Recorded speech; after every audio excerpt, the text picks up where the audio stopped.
Olá, amigos. Nossas saudações cordiais. É com grande alegria que nós estamos aqui mais uma vez para o Instituto Manuel Filomeno de Miranda, com muita boa disposição para o trabalho, de reflexionar sobre o simbolismo da Páscoa nesses tempos tão desafiadores em que a gente ainda está atravessando uma pandemia, estamos passando por esses processos da transição planetária.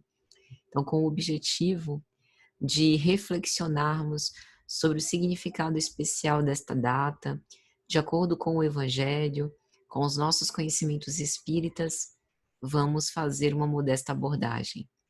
Antes de começar, entretanto, gostaria de convidar a todos que, que, nos, que nós possamos nos reunir psiquicamente, irmanados nesse mesmo sentimento de amor e de paz, elevando os nossos pensamentos a nosso Senhor Jesus Cristo, a fim de que consigamos ficarmos plenos do amor de Deus,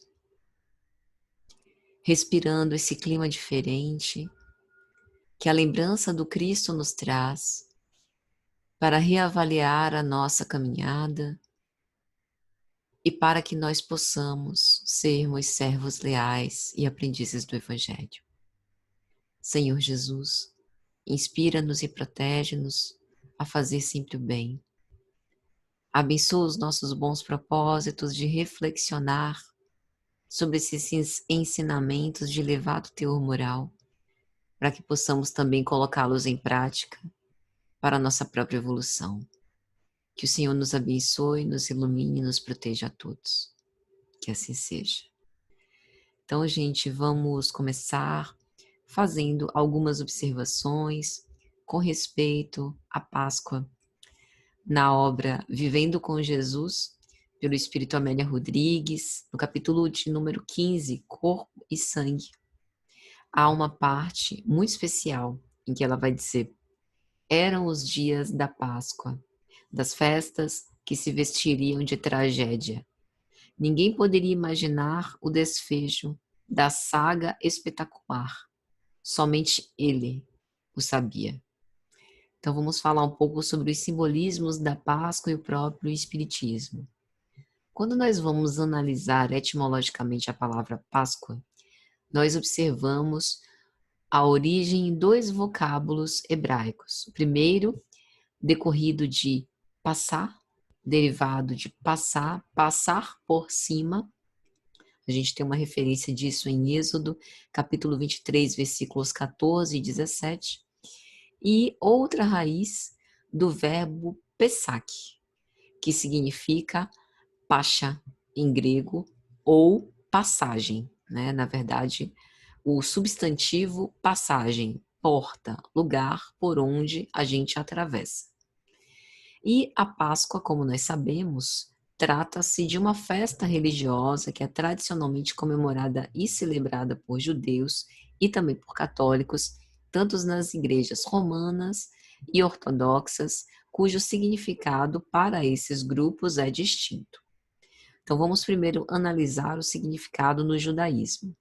No judaísmo, a Páscoa visa comemorar ou lembrar dois gloriosos eventos históricos, ambos que foram protagonizados por Moisés. No primeiro deles, quando os judeus são libertados da escravidão egípcia, a Páscoa é assinalada a partir da travessia no Mar Vermelho, que está descrito nos capítulos 12, 13 e 14 do livro de Êxodo do Antigo Testamento. E o segundo evento diz respeito já à vida em liberdade do povo judeu, à formação da nação judaica e à sua organização religiosa, que foi culminada com o recebimento do Decálogo, ou dos 10 mandamentos, né, no Monte Sinai, conforme está em Êxodo, capítulo 20, versículos 1 a 21. Então, para esses dois significados, a Páscoa judaica é uma festividade que dura 7 dias, em que certos alimentos e bebidas fermentadas são proibidos e os pães asmos, ou seja, aqueles pães sem fermento, e a carne de cordeiro são os alimentos básicos a serem consumidos nesse período. Do ponto de vista da Páscoa católica, festejada pelas igrejas romana e ortodoxa, faz referência à Páscoa à ressurreição do Cristo após a sua morte da cruz. Então, a data da comemoração da Páscoa cristã, ela é instituída a partir do século II da atual era e foi motivo de muitos debates no passado. Então, essa referência está nos evangelhos, no Evangelho de Mateus, capítulo 28, Marcos, capítulo 16, Lucas, capítulo 24 e João, capítulos 20 e 21. E nessa ceia, né, que a gente chama de ceia pascal, que se caracteriza numa reunião familiar, conforme está no livro de Mateus, capítulo 26, Marcos, capítulo 14, Lucas, capítulo 22, o próprio Cristo se reúne e institui essa ceia pascal com os seus discípulos, justamente no dia da Páscoa judaica. E algumas festividades politeístas relacionadas à chegada da primavera, à apologia à fertilidade, acabaram passando à posteridade e foram incorporadas a essa simbologia da Páscoa. Daí o fato da gente ter a figura dos coelhinhos altamente reprodutores com seus ovinhos coloridos, né? Ainda há entre os países da Europa e da Ásia o hábito de pintar os ovos cozidos de cores diferentes. E com a chegada e a implantação do cristianismo, subsequentemente, essa mesma palavra da Páscoa passou a ser empregada para denotar o aniversário da ressurreição do Cristo, né? A palavra em inglês Easter deriva de Astarte, deusa mãe da fertilidade. Então, por isso esses símbolos se complementam e, em certo ponto, até se tocam. Na doutrina espírita, a gente não tem comemoração, né, da Páscoa enquanto festividade. O espiritismo respeita a Páscoa comemorada tanto por judeus quanto por cristãos, romanos e ortodoxos, compartilha do valor desse simbolismo de alta representatividade, né? Afinal, a liberdade conquistada pelo povo judeu ou de qualquer outro povo do planeta merece ser celebrada, né?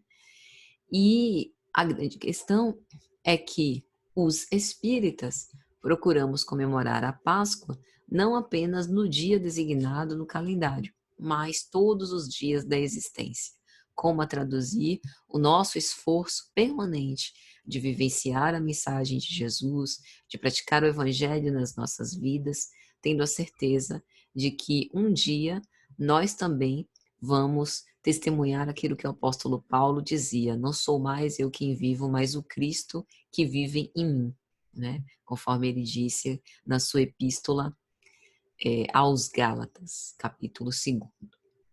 Então, esse preâmbulo é para a gente reflexionar sobre o simbolismo da Páscoa e os seus diversos significados. Mas para que a gente possa deter um pouco mais da nossa atenção sobre esse assunto, é importante a gente analisar o que diz o Evangelho. E aqui a gente vai começar falando sobre a parábola do pão e vinho, que talvez traga o simbolismo mais representativo com respeito a essas comemorações da Páscoa. Bom, nós sabemos que Jesus falava por parábolas, utilizando uma linguagem pedagógica. O seu objetivo, como espírito puro, era deixar uma mensagem transcendente que fosse assimilável aos nossos estados de consciência, cada qual com a sua condição, e que ficasse para a posteridade. Para isso, ele utilizava elementos do cotidiano com o objetivo de que essas histórias fossem melhormente entendidas, compreendidas por um povo rude, um povo simples, que ainda passaria por vários estágios de emancipação, de absorção, né, de absorção desses conhecimentos, para isso ser trabalhado com o tempo. Huberto Roden, professor e filósofo, diz que o símbolo material das palavras é compreensível a todos, mas a compreensão do símbolo espiritual depende sempre do estado de evolução de cada um. que não é possível dar uma definitiva explicação e universalmente válida para as parábolas, porque a sua relatividade sempre está de acordo com o nível de consciência individual. Então, é justamente respeitando essa diversidade e a liberdade de consciência que cada um de nós entendemos segundo o significado espiritual das parábolas de um modo sumamente diferente. Então, para que a gente possa analisar um pouco com mais detença sobre, né, a parábola do pão e vinho, vamos primeiro falar um pouco sobre o texto, né, da própria parábola do pão e vinho. Na Bíblia de Jerusalém, esse texto está em Mateus, capítulo 26, versículos 26 a 29, e diz assim: Enquanto comiam, Jesus tomou um pão e, tendo-o abençoado, partiu-o e, distribuindo-o aos seus discípulos, disse: Tomai e comei, isto é o meu corpo. Depois tomou um cálice e, dando graças, deu a eles, dizendo: Bebei deles todos, pois isto é o meu sangue, o sangue da aliança, que é derramado por muitos para a remissão dos pecados. Eu vos digo, não beberei mais deste fruto da videira, até o dia em que convosco beberei o vinho novo no reino do meu Pai. Então, para que a gente possa analisar essa parábola, vamos primeiro reflexionar sobre o pão e o vinho. Bom, a primeira observação que a gente poderia fazer é que, sem sombra de dúvida, isso que os teólogos chamam do símbolo da Eucaristia é uma das mais misteriosas das parábolas, talvez a parábola mais psicológica do Evangelho. Na obra Sabedoria das Parábolas, de Humberto Roden, no capítulo que trata sobre a parábola dramatizada do pão e do vinho, esse professor vai dizer o seguinte: os teólogos escogitaram, esquadrinharam, divagaram sobre o dogma da transubstanciação do pão e do vinho no corpo e sangue de Jesus, como se o corpo e o sangue de Jesus humano, fisicamente ingeridos pelo comungante, pudessem espiritualizar a alma. Então vamos pensar um pouco sobre essas figuras. Primeiro, começando pela figura do pão. A figura do pão é uma figura muito básica, que em geral segue nas parábolas e na maioria das histórias de elevado teor moral como um alimento, que visa, portanto, saciar a fome.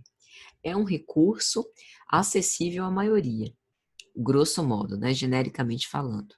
A gente sabe que atualmente nós passamos por uma situação socioeconômica do país das mais difíceis, com índices de miséria econômica alarmantes, pessoas passando fome, né, com um elevado grau estatístico. Antigamente eu me lembro, quando eu era menina, há mais ou menos 20 anos atrás, a gente comprava 20 pães por R$ 1, né? Hoje, a gente não faz mais isso. A gente não consegue mais pagar esse preço, né? Outro dia eu comprei, acho que 3 pães, 4 pães, foram R$ 3, né? Então realmente mudou bastante, né? Não apenas falando do preço dos produtos, mas a questão de ser um recurso acessível à maioria.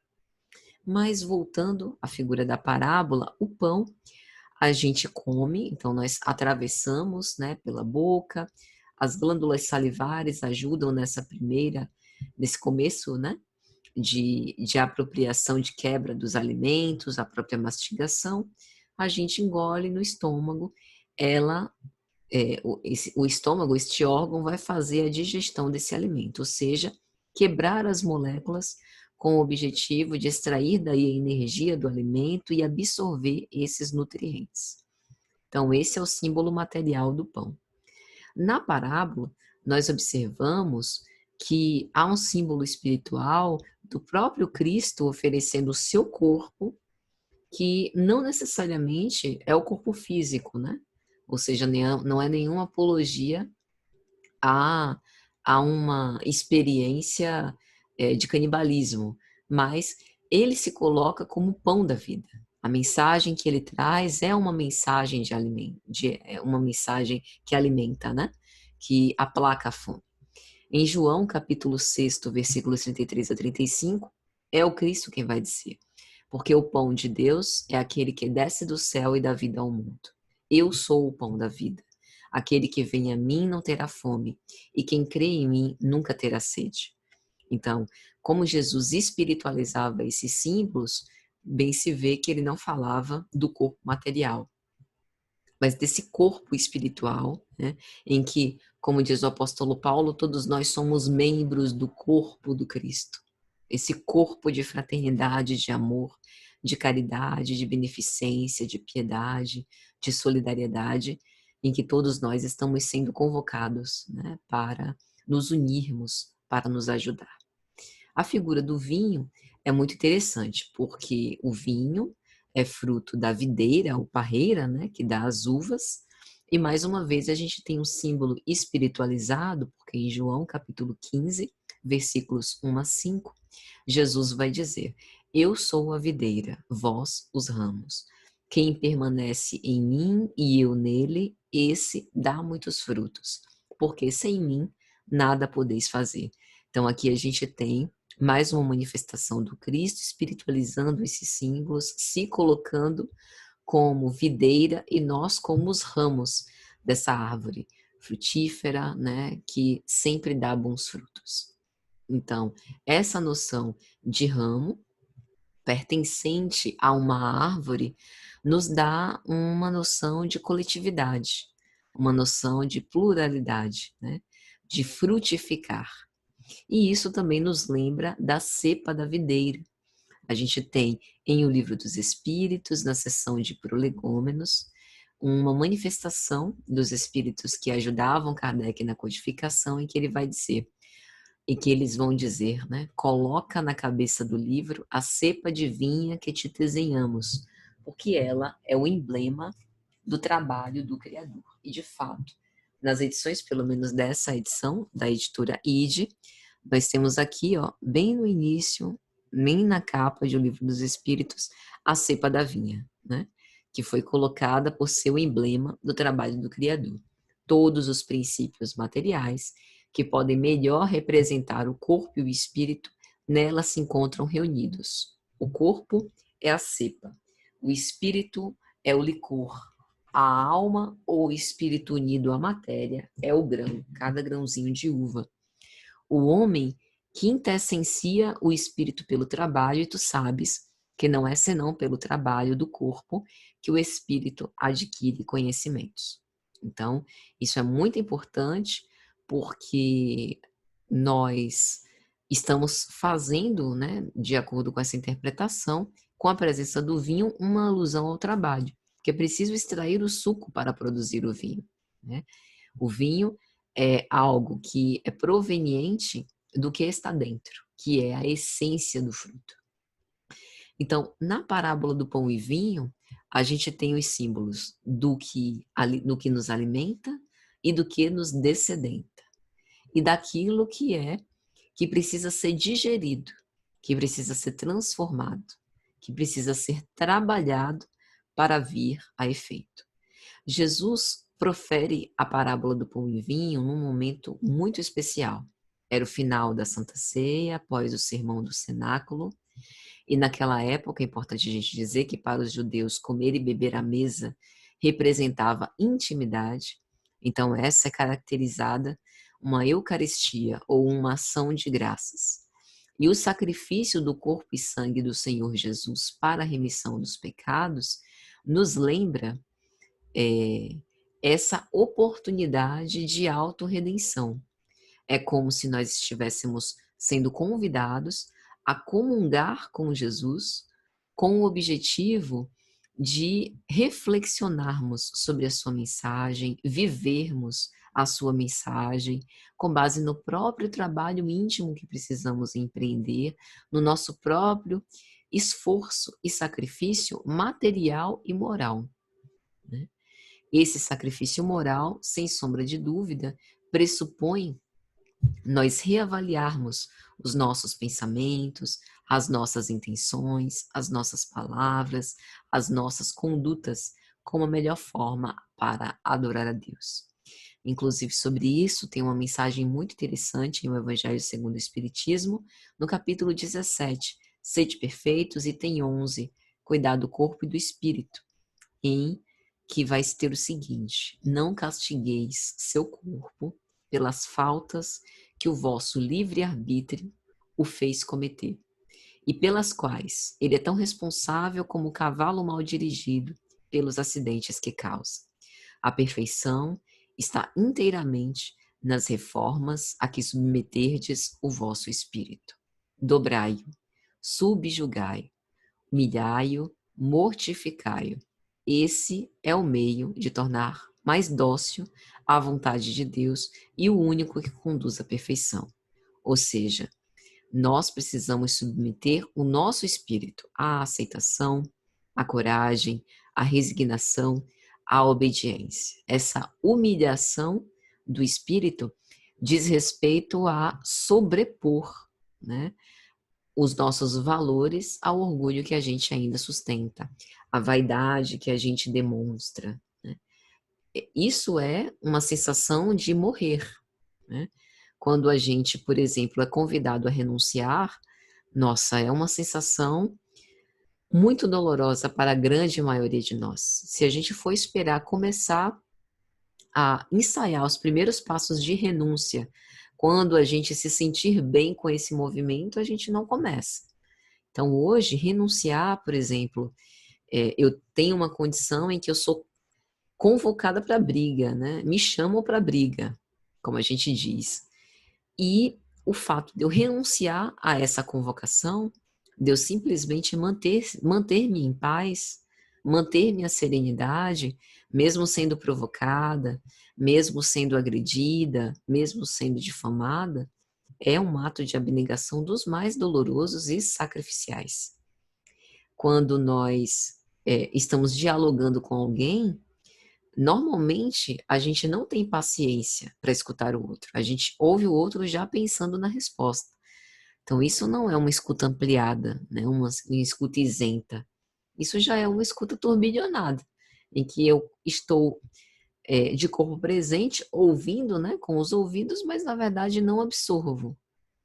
Então, para eu escutar em profundidade, perceber os sinais, me colocar no lugar do outro, dar ao outro aquilo que ele me pede, né? Considerar aquela demanda, é um sacrifício muito grande, que para muitos de nós é uma sensação de morte. Como assim eu não posso falar nada? Como assim eu não posso depositar ao outro as minhas verdades, né? Não posso ensinar-lhe o que fazer. Eu sei o que é melhor para ele. Muitas vezes a gente repete isso. Então, tudo isso são formas de dobrar, subjugar o espírito. E, diante de todas essas reflexões, a gente agora está habilitado para falar com mais propriedade sobre o significado da Páscoa judaica, né? Esse Cordeiro Divino que vem perdoar os pecados, né, de todos os homens. Talvez o maior pecado seja deixar de reconhecer o Cristo como enviado de Deus, né? Ele nos doa o sangue no sentido de nos dedicar, né? Nos empenhar a sua vida, com ardor, o seu messianato. E, do mesmo modo, o Cristo também espera de nós que a gente também doe o nosso sangue, né? Nas práticas de caridade, nos esforços para vencer as nossas más inclinações, que a gente se dedique, que a gente se empenhe, que a gente busque fazer, realizar as nossas tarefas com muito ardor, né? Então, como a gente viu, a Páscoa, um dos significados é do hebraico Pessá, passagem, né, que marca o êxodo do povo de Israel, a libertação do povo de Israel da escravidão do Egito. A gente deve se lembrar da última praga do Egito, que era a morte aos primogênitos de homens e de animais. E aquela época acreditava-se que ao sacrificar os cordeiros e pintar o sangue, pintar de sangue, né, com sangue, o batente das casas, poderia fazer com que o anjo da morte pulasse, passasse, né, por essa casa sem necessariamente matar os primogênitos de homens e animais. Daí a expressão Cordeiro de Deus. No capítulo 1 de João, versículo 29, vai ter: no dia seguinte, ele, João, vê Jesus aproximar-se dele e diz: Eis o Cordeiro de Deus que tira o pecado do mundo. Então, esse tirar o pecado do mundo é mostrar pela sua vivência, né, prática da mensagem de Deus, o bom caminho a seguir. Como nós, seres humanos, falhos, falíveis, o que nós precisamos fazer com o objetivo de aproveitar as experiências que nós temos para evoluir, né? Então, talvez esse seja o símbolo da Páscoa, um símbolo de reavaliação, de renascimento, de certo modo de jejum, de dificuldades, porque esse processo de crescimento é dificultoso, é doloroso, né? Como a gente falou do sacrifício, e daí o fato de comer esses pães asmos banhados no vinho tinto, no fruto da videira, que necessita de todo esse trabalho para ficar pronto. Ainda na obra Sabedoria das Parábolas, por Huberto Roden, essa parábola dramatizada do pão e vinho, ele vai dizer: não pode o nosso ego humano conscientizar o eu divino se aquele, o ego, não for devidamente desintegrado, assim como o alimento só se integra na vida do corpo depois de desintegrado, como uma semente para dar frutos. É lógico que aqui a gente não está fazendo apologia à desintegração do ego, porque o ego é fundamental para o nosso estado humano, né?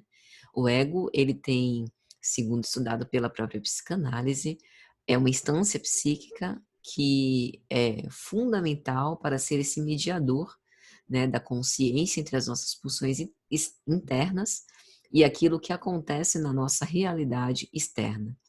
Então, o campo da memória, do julgamento, né, do livre-arbítrio, todos funcionam nessa instância egóica. A grande questão é que nós não somos o ego.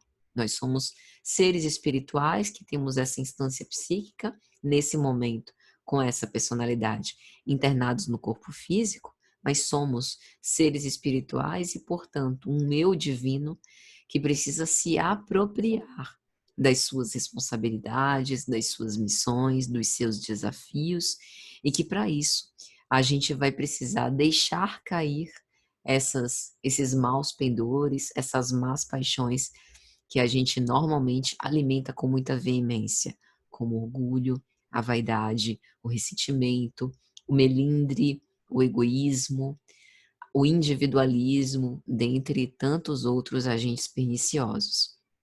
Então, o Cristo entrega esse pão da verdade e o sangue da vida aos seus apóstolos, a fim de que eles possam dar continuidade a esse trabalho de propagação da mensagem divina.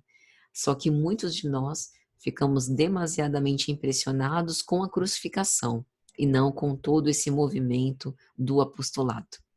E será, cumpre-nos refletir, que nós comemos do pão da vida quando estamos famintos? Será que nós bebemos da fonte de água viva quando nós temos sede? Porque foi o Cristo quem disse: comei do meu corpo, ou seja, estudai a palavra, reflexionai sobre os meus ensinamentos, se alimente do pão da vida. A gente não pode permanecer estáticos. Precisamos nos movimentar com o objetivo de que consigamos nos matar a nossa fome através das letras vivas do Evangelho, a ponto de nós também nos tornarmos um Evangelho vivo. Jesus disse no capítulo 4 de João, versículo 34, o meu alimento é fazer a vontade daquele que me enviou e consumar a sua obra. Será que para nós também funciona desse modo? E além disso, o Cristo também disse: bebei do meu sangue, ou seja, esforçai-vos, dobrai vosso espírito, trabalhai insistentemente para domar e vencer as suas más inclinações. Testemunhai o que é ser cristão, negai o vosso ego, bebei da fonte de água viva. E quando a gente fala de fonte de água viva, não tem como a gente não se lembrar do encontro de Jesus com a mulher samaritana, conforme está em João, capítulo 4, versículos 7 a 14. Uma mulher da Samaria chegou para tirar água. Jesus então lhe disse: Mulher, dá-me de beber. Os seus discípulos haviam ido à cidade comprar alimento.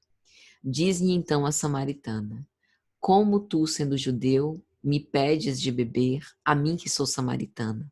E Jesus então lhe respondeu: Se conhecesses o dom de Deus, e quem é que te diz, dá-me de beber, tu é que lhe pedirias, e ele te daria água viva.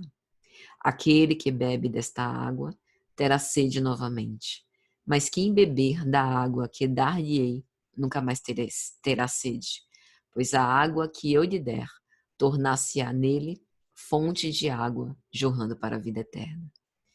Esse encontro é absolutamente maravilhoso sob muitos aspectos. Primeiro que é com mulher.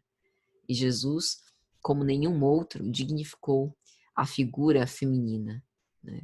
Levando a mulher dessa condição de preconceito, de silenciamento, de anonimato muitas vezes, para a luz, para um lugar dignificado. Ele dignificou o coração de cada mulher,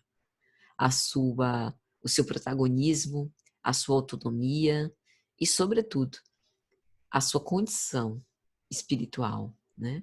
Como ser imortal. Além disso, era uma mulher e uma mulher samaritana. Então, sendo uma mulher da Samaria, Jesus faz uma alteração da trajetória, que inclusive à época não deve ter sido bem compreendida pelos apóstolos, anda por caminhos mais escarpados para encontrar com essa bendita mulher. E, aquela época, judeus e samaritanos, como a gente já sabe, tinham dissensões por conta de interpretações próprias das letras sagradas, né? E não se costumava um judeu, principalmente sendo homem, se referir a uma mulher samaritana. Daí a pergunta dela: como tu, sendo judeu, me pedes de beber a mim, que sou samaritana? Exatamente por conta dessa condição. Então, Jesus, de uma forma a quebrar preconceitos, mudar paradigmas, né? Diz que se ela conhecesse o dom de Deus e soubesse quem estava pedindo água a ela, não seria ele a pedir a ela, mas ela pedir a ele a vida, a água viva, né? Ou a água em abundância, né? A vida em abundância através daquela água. Porque a água material, de fato, a gente bebe agora, daqui a pouco tem sede de novo. Mas a fonte de água viva, a água lustral do Evangelho, essa nos descedenta e jorra a vida eterna e nos descedenta para sempre. E é justamente a esta água que o Cristo nos convida, especialmente nesses movimentos de Páscoa, para que nós possamos estar mais preparados para esse movimento de reavaliação das nossas histórias, de mudança de conduta, para que nós assumamos o compromisso de sermos melhores como seres humanos, né? Melhores como autênticos filhos de Deus. Então, minha gente, para tentar concluir os nossos raciocínios, nós vimos que o simbolismo da Páscoa, né, toda a crucificação de Jesus evoca a Páscoa judaica. Para entender aquilo que é colocado no Evangelho ou no Novo Testamento, é preciso entender também o Antigo Testamento. O Êxodo, por exemplo, conta a história da libertação do povo hebreu do jugo egípcio, e na Páscoa a gente tem a figura do Cordeiro, a imolação do Cordeiro e o cálice. Daí a história da parábola do pão e vinho: tomai e comei, este é o meu corpo, este é o meu sangue. A cena da crucificação já estava prevista pelos profetas mais de 600 anos antes da vinda de Jesus. E a gente tem, inclusive, um diálogo muito marcante no livro de Gênesis, capítulo 22, que é o diálogo do Cordeiro de Deus, né? O sacrifício de Abraão e do seu filho Isaque, né? Abraão ouve a voz de Deus dizendo: Abraão, toma teu filho, único que amas, Isaque, e vai à terra de Moriá, a colina onde se edificou o templo de Jerusalém, e lá oferecerás em holocausto sobre uma montanha que eu te indicarei. E Abraão cumpre aquilo que a voz de Deus ordena. E aquele momento ele sobe com Isaque, com lenha, né? E todos os apetrechos para poder imolar o seu filho. Até que chega um momento que Isaque pergunta: meu pai, eis que tem fogo e lenha, mas onde está o cordeiro para o holocausto? E Abraão responde simplesmente: é Deus quem proverá o cordeiro para o holocausto, meu filho. Veja a completa entrega, né, do discípulo. Então, ele ouve de novo a voz de Deus: Abraão, não estendas a mão contra o menino, não lhe faças nenhum mal. Agora sei que temes a Deus. Tu não me recusaste teu filho único. Então, a gente fica imaginando como nós agiríamos no lugar de Abraão. Imagina, nosso filho único, a gente sabe da saga de Abraão e Sara para ter, né, Isaac, e oferecer o próprio filho em holocausto. Então, trazendo para as nossas reflexões, quem deve ser imolado, né?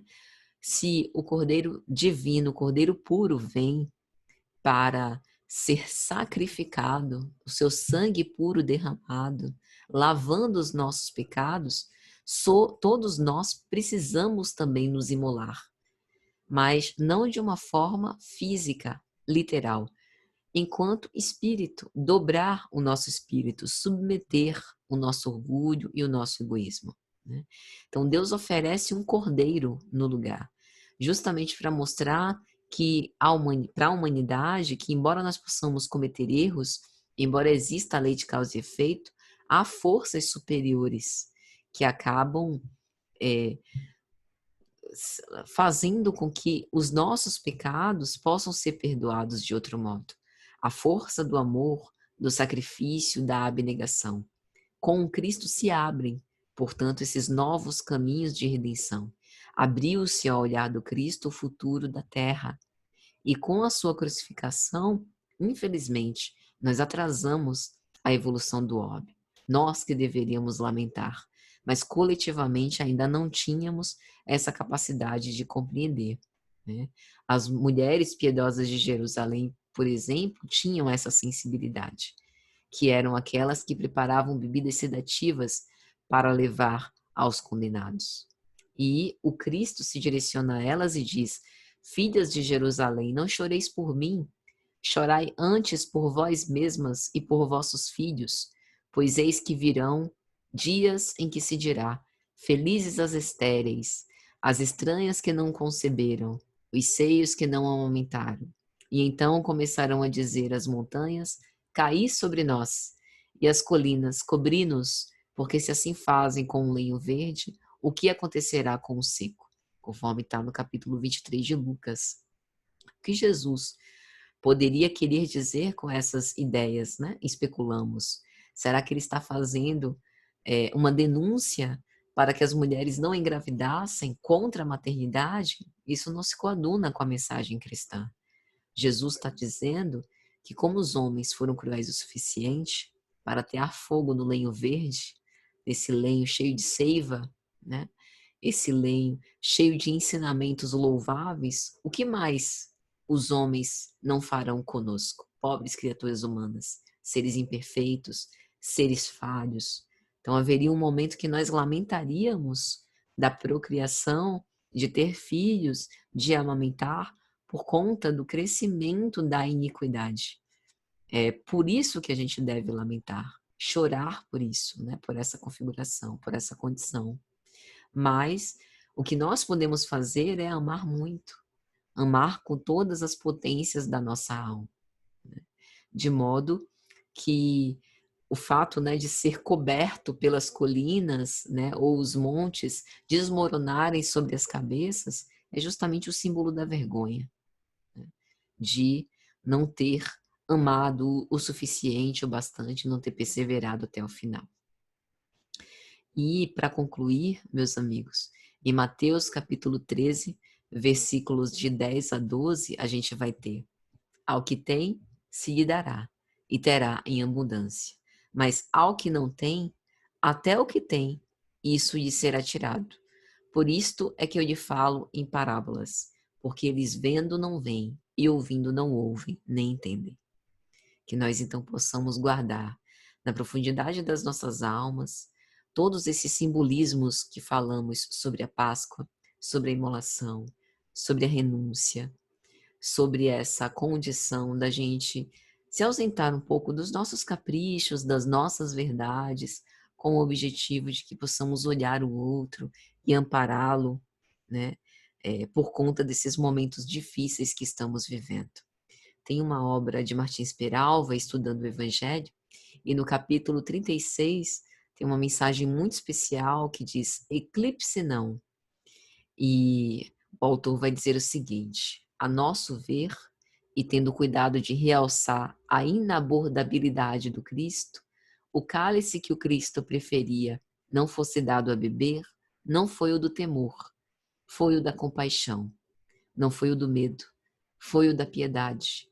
Condoera-se Jesus por antecipação, antevendo o esfacelamento de toda uma semeadura de espiritualidade e redenção em favor dos homens.